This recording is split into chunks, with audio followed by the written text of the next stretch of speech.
Հանուն Հոր և Որդու և Ոգու Սրբո, ամեն։ Ամեն շնոր և կատարյալ պարգև ի վերուստ լույսի հորից են իջած, որի մեջ չկա ստվեր և փոփոխման ստվեր անգամ։ Այսպես, բոլոր շնորներն ու պարգևները, ինչ որ կան երկրում և ինչ որ կա երկնքում, լույսի հորից, Սուրբ Երրորդությունից են իջած, որովհետև աստվածային շնորհները իջնում են սրբություն սրբոցից, բուն երկնքից, վրաքույրից անկողմ և փոխանցում են հրեշտակած դասերով։ Առաջին դասերն է Աթոր, Քերովբեկ, Սերովբեկ, երկու աստվածային լուսեղեն շնորհներ են փոխանցվում, քահանայությունն ու վարդապետությունը, որովհետև Սերովբեներ նշանակում է սիրո կիզում, աստվածային սիրով այրվում են նախ Սերովբեները և այդ աստվածային սիրո շնորհը փոխանցում են հրեշտակած մյուս դասերին, որ հասնում է նաև մարդկային ազգին։ Իսկ Քերովբեներ նշանակում է իմաստության զեղում, աստվածային անսահման իմաստությունը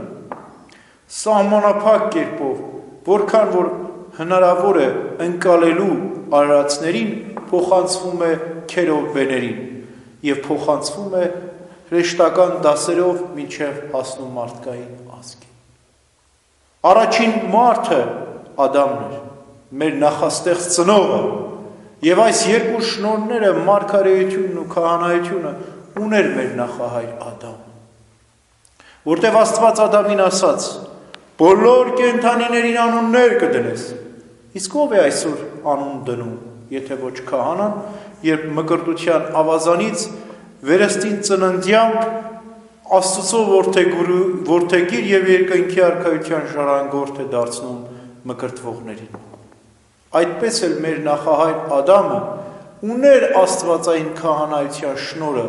ի խորհուրդ մկրտության բոլոր կենդանիներին անուններ դրեց։ Եվ ինչ անուն որ դներ Ադամը,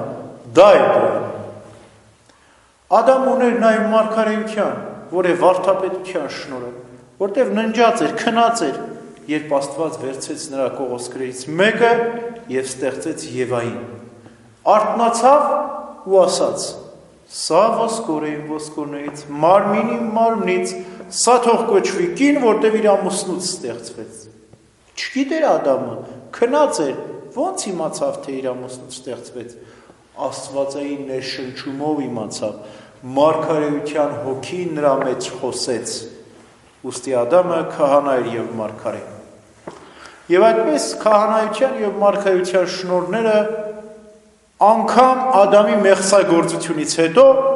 փոխացվեցին մարդկային ազգին։ Նահապետները Ադամից ունեին այդ շնորհը, օրինակ քահանայագործ էր Աբելը, արդար, առաքինի մի սուրբ մարդ, որ Ադամի պատվերով պատարագ մատուցեց։ Ավանդությունն ասում է, որ Ադամը երբեք չհամարձակվեց պատարագ մատուցել, հիշելով իր հանցանքը, իր անհնազանդությունը, բայց պատվիրեց իր զավակներին, Աբելին, որպեսզի սուրբ պատարագ մատուցի Տիրոջը, եւ այդպես Աբելը քահանա էր, որտեղ սուրբ գառներից մատուցեց Տիրոջը իբրև նվեր եւ ընծա։ Մարգարե էր Նոյը, որովհետև իմացավ ջրհեղեղի մասին, Աստված նրան հայտնեց, որ ամբողջ մարդկային ազգը ջրհեղեղով պետք է վերանա։ Նաև Ադամից 7-րդը Ենովքը, մի սքանչելի սուրբ մարդ, որ ապրեց 365 տարի, տարվա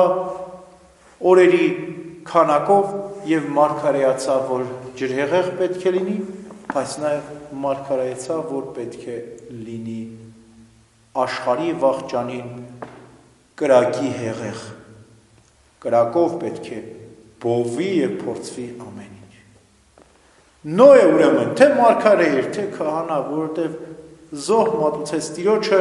և երկնակամարում ծիածան եղավ իբրև հաշտության նշան արարչի և արարածների միջև։ Աբրահամը ևս քահանա էր ու մարգարե, որովհետև Աստծուց պատվեր ստացավ, թե քո զավակները պետք է երկնքի աստղերի եւ ծովի ավազի չափ լինեն, մարգարեացավ եւ թլպատեց ինքն իրեն եւ իր զավակներին թլպատության ուխտը ստացավ, որը քահանայագործության խորհուրդն էր։ Եվ այդպես մարգարեության ու քահանայության շնորհը փոխանցվեց Իսրայելի առաջնորդների միջոցով նրանց զավակներին Մովսեսը, մարգարեր, որ գավազանով սարսռեցնում էր փարավոնին, Ահարոնը քահանա էր, որ քահանայագործում էր եւ առաջին քահանան էր Իսրայելի ժողովրդի։ Սքանչելի քահանա էր Մելքիսեդեկը, որ Տիրոջ նախօրինակն էր, որովհետև հաց ու գինով պատրակ մատուցեց։ Քահանաներ էին Հեղին եւ տաճարի մյուս քահանաները Աբիաթարը, մյուսը մարգարեներ էին Հովնաթանը, մարգարեն էին Եսային, Եղյան, Եղիսեն, Նաթանը եւ ուրիշ առաջնորդներ Իսրայելի ժողովրդին։ Մարգարեության այս շնորհը փոխանցվեց եւ հասավ մեր Տիրոջ Հիսուս Քրիստոսի գալստյան օրերը, որովհետեւ Քրիստոսից առաջ բարեպաշտ Պտղոմեոս փարավոնի թագավորի ժամանակ Եգիպտոսի հավաքվեցին Իսրայելի 12 ցեղերից 72 վարդապետներ եւ Սուրբ Գիրքը թարգմանեցին եբրայերենից հունարենի, վարդապետներ էին սրանք, մարգարեության շնորհ ունեին։ Քահանա էր Զաքարիան, որ Քրիստոսի օրոք էր, որ ավետիս ստացավ Հովհաննես Մկրտչի ծննդյան, եւ վերջո ճշմարիտ քահանայապետն եւ Աստծո միածին որդին էր Հիսուս Քրիստոս մեր Տերը, որ թե քահանա էր, եւ թե մարգարե էր, եւ թե թագավոր էր, եւ այս մարգարեության ու քահանայագործության շնորհը Տերը փոխանցեց նաեւ իր առաքյալներին, երբ ասաց գնացեք բոլոր ազգերին ավետարանը քարոզեք, սա վարդապետության ու մարգարեության շնորհն էր։ Մկրտեք նրանց հոր, որդու եւ Սուրբ Հոգու անունով, սա էլ քահանայագործության շնորհն էր։ Նոր ուխտի քահանաներ դարձան առաքյալները, որից հետո եկեղեցու սուրբ հայրերը, եպիսկոպոսները եւ այդ քահանայագործության ու մարգարեության շնորհը հասավ մինչև մեր օրերը։ Ինչպես այսօր տոնախմբում ենք Սուրբ Գրիգոր Աստվածաբան հայրապետի, որ նաեւ եկեղեցու տիեզերալույս 12 վարդապետներից մեկն է, որ սքանչելի Հովվապետ եղավ Սուրբ եկեղեցու։ Գումարեց 381 թվականի Կոստանդնուպոլսի ժողովը, ինքն էլ ղեկավարած եւ հաստատեց ճշմարիտ հավատքը։ Եվ այսօր հատկապես հայ եկեղեցու դավանանքը որոշակիորեն հիմնված է նաեւ Գրիգոր Աստվածաբանի վարդապետության վրա, որտեղ հենց Գրիգոր Աստվածաբանն է ասել. «Մի է բնություն բանին մարմնացելու», այսինքն երկու Աստված, աստվածային եւ մարդկային բնությունների միություն խոստովանեց Գրիգոր Աստվածաբանը եւ մենք էլ մինչ օրս որդեգրել ենք այդ վարդապետական դավանաբանական սկզբունք։ Սուրբ վարդապետները եղան այն սքանչելի հայրերը, որ մեղվի նման ժրաջանորեն պտտվեցին Սուրբ Գրքի բոլոր գրքերի վրա, անուշահոտ ծաղիկներից Սուրբ Գրքի անուշահամ մեղրը պատրաստեցին, նեկտարը հավաքեցին եւ մեզ են մատուցել Աստծո խոսքը, Սուրբ վարդապետությունը, որ երբ որ ճաշակում ենք, մեր սրտի մեջ, մեր հոգու մեջ այնքան քաղցր է, որ մեղրի խորիսխը անգամ մեր շրթունքներին այդքան քաղցրություն չունի, ասում է Դավիթ մարգարեն։ Սուրբ վարդապետները եղան այն հանքահոր վարպետները, որ խորամուխ եղան Սուրբ Գրքի խորքերը մտան եւ այնտեղից անգին գանձեր հանեցին եւ ավանդեցին մեզ այդ գանձը։ Մենք էլ սրբությամբ պետք է պահպանենք։ Սուրբ վարդապետները եկեղեցու պարիսպն ու ամրություն եղան, պահպանեցին մեզ թշնամու, հերձվածողների, աղանդավորների հեթանոսության խավարից, որպեսզի մենք Աստծո լույսը Սուրբ հայրերի պահպանությամբ պահենք ու փայփայենք մեր սրտում։ մի սուրբ վարդապետ է լինում,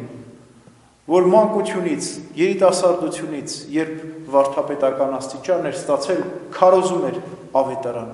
երբ մեծացավ, ծերացավ, եւ չէր կարողանում տեսնել, եւ աշակերտին խնդրում էր, ասում էր, ինձ տար, եւ ես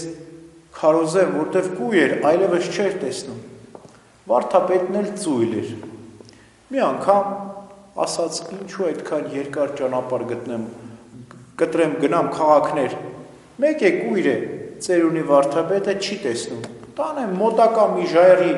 գագաթին կանգնեցնեմ, ասեմ, ժողովուրդը լսում է, վարդապետ, քարոզիր։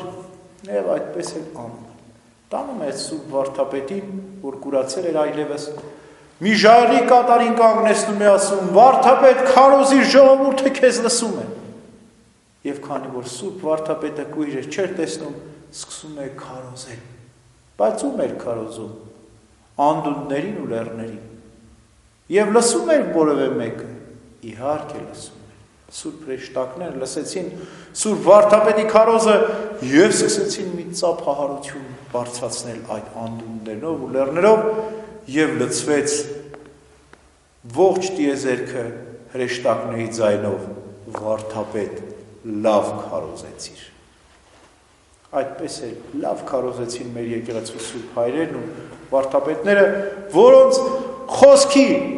սքանչելի հոգու արձագանքը մինչ օրս լսվում է եւ մենք էլ զմայլվում ենք ու ուրախանում ենք նրանցով։ Ամեն։